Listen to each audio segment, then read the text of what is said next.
ninakuambia ujitahidi sana kuingia katika ufalme wa mbinguni, maana wengi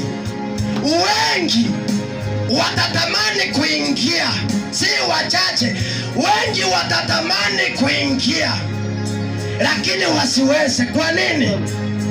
Wakati mulango itafungwa, wataambiwa toka hapa, siwajui mahali mtokapo.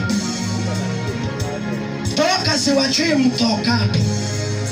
Isiwe ni wewe utakayefukuzwa katika mulango wa mbinguni.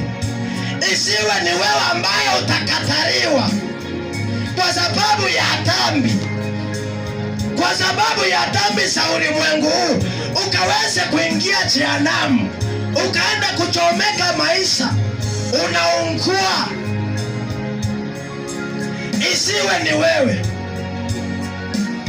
isiwe ni wewe ambaye unaenda kufukuzwa, ambaye